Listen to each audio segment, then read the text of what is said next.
We're just going to wait a couple minutes for a couple more people to join. If you want to write in the comments where you're from, and we'll just wait a couple more minutes. Maybe like 2.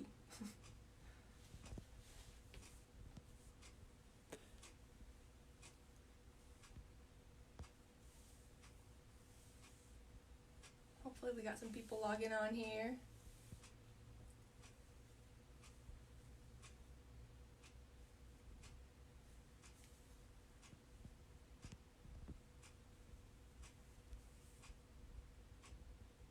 Alright, we'll go ahead and get started.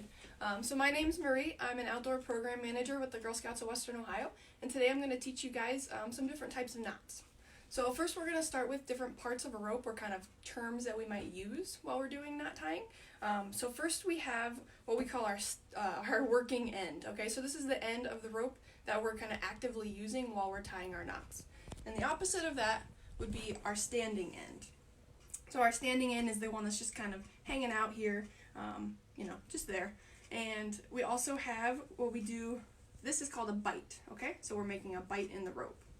And then we have 2 different loops that we might make. So we'll make a loop, which means that our standing end is on, our working end is on top, okay? On top of our standing end here. And then if we have an underhand loop, that's going to be where our working end is beneath our standing end, okay? So we got that. We have an overhand loop where our working end is on top, and then an underhand loop where it's on the bottom. Alright, so we're going to learn 5 different knots today, okay? I'm going to get started with our overhand knot first. And that knot is, it's used in a lot of different, it's kind of the first step of a lot of other knots. For example, like tying your shoes, okay?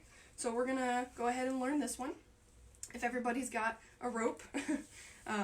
So what we're going to do is, I'm going to try to do it so that way you guys can do it with me, okay? So we're going to I'm going to keep my working end in my right hand, so it's got my gray tape on here, okay? So I'm going to do an overhand knot. So we'll take our working end over top of our standing end and just kind of dip it under and pull like this, okay? You don't want to pull too tight because then it might get, too tight to be able to get undone. Alright, so we'll do it one more time. I'll show you guys. So we're going to do our right hand over our left hand, so our working end over our standing end, and bring it on under. And then we're just going to pull a little bit so we have our overhand knot right there. So it's right over left, alright? So for our next knot, we're going to do a square knot.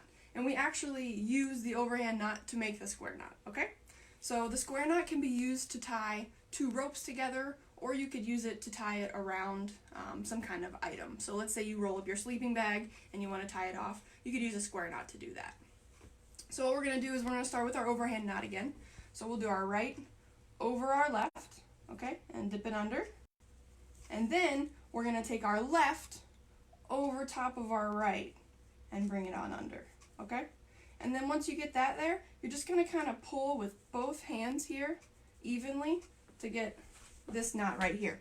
And the way that you know you've done it right is when you can kind of move it back and forth and it'll loosen and tighten like this, okay? Sometimes if you do it the wrong way, you'll end up with what we call a granny knot, alright? So it might be like that, so it won't really go back and forth. So I'll go ahead and do that one more time. We're going to do our right over top of our left and bring it on under, so we have our overhand knot. And then we'll take our left over our right and bring it under. Alright, so then you pull it and you've got it to go like this. And it comes apart kind of loose really easily. Alright, so that right there is our square knot. Alright, so next what we're going to do is our figure 8. So the figure 8 can be used to kind of stop the rope from coming out of something. Alright, and it also makes a cool 8 shape.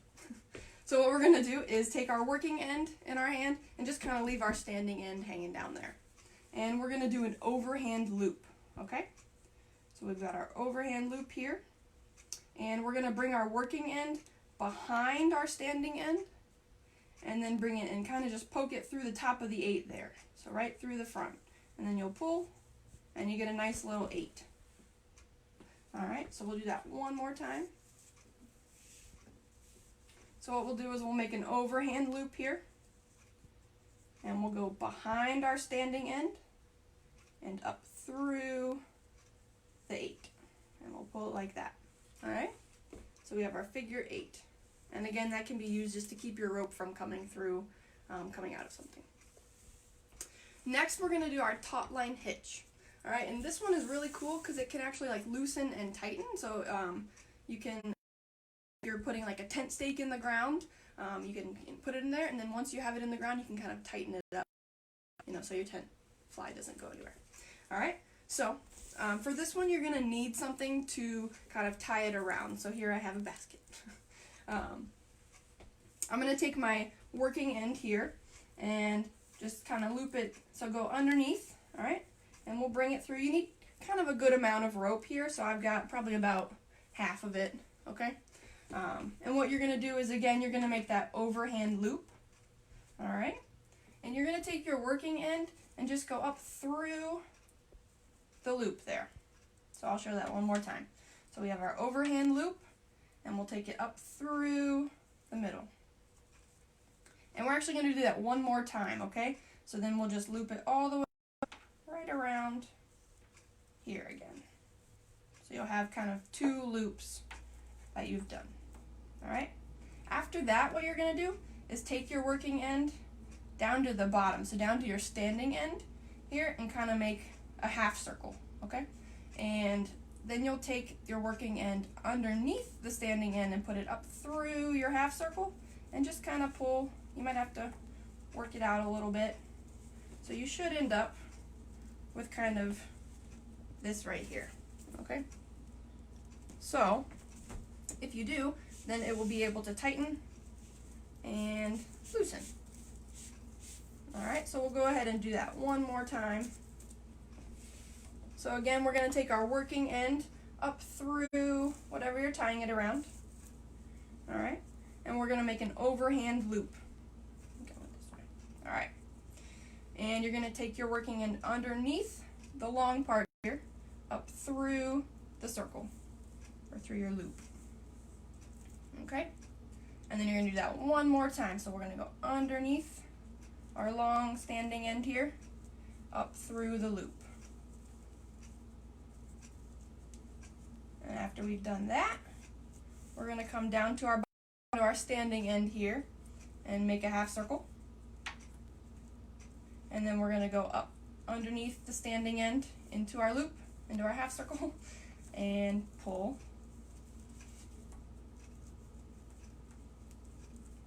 Gotta kind of fix it up a little bit, and then you've got a working taut line hitch. All right? Awesome. So our last knot that we're going to do today is called a clove hitch. And the clove hitch can be used to tie clotheslines to a tree.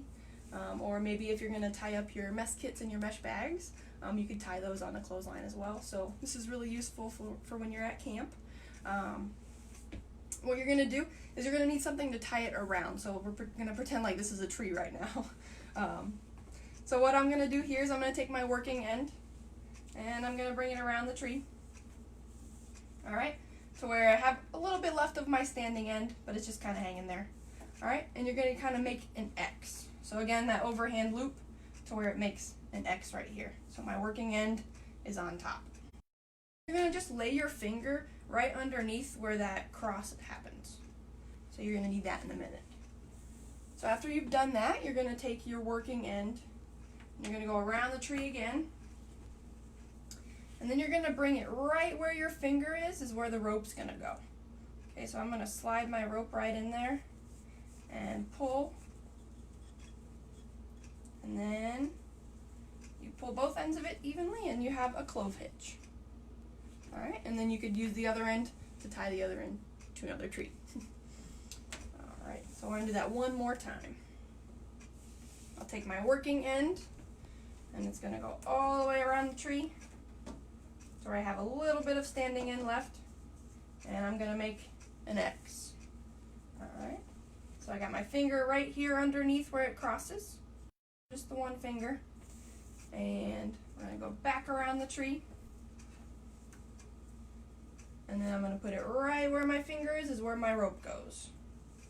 So I'm going to thread it through there, and then pull right there. And that is our clove hitch.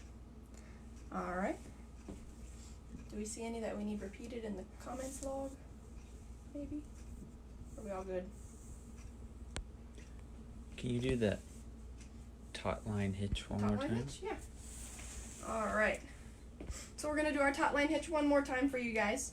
So, I'll try to go nice and slow this time. We're going to take our working end and go up through whatever we're tying it around. Okay?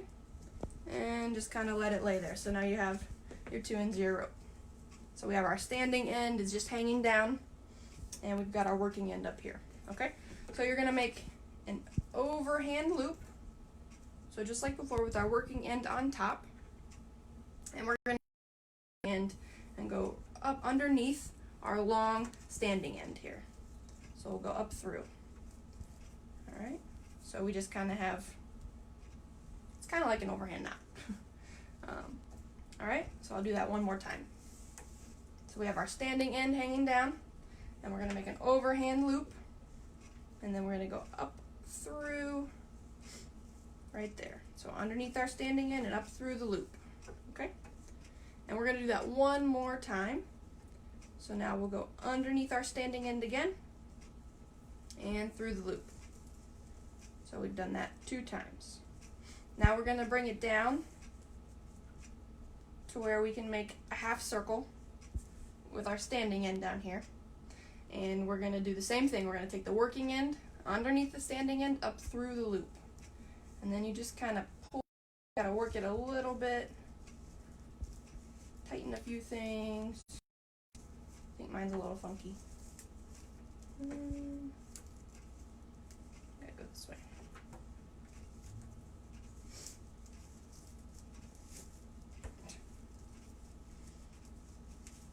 Alright. So once we have that, it should be able to just slide kind of back and forth. So that way you can tighten it or loosen it. Alright. So these are the 5 knots that we were going to learn today. One thing that I did with my knots, as you can see, is I made a knot board. I encourage you guys to do the same and post the pictures in our comments, okay? So I want to see what kind of boards you guys can come up with. You could put it on cardboard, cardstock, whatever you can find around the house. Tie a couple of different knots. You could even look up some different knots online. So I'd love to see the different knots that you guys come up with. If you want to post those in our comments. Be sure to tune in today at 2 p.m. for our Girl Scout Songs Session 2. I hope you guys enjoyed the knots. Let me know if you have any questions or anything I can answer for you. And I hope you guys have a good day.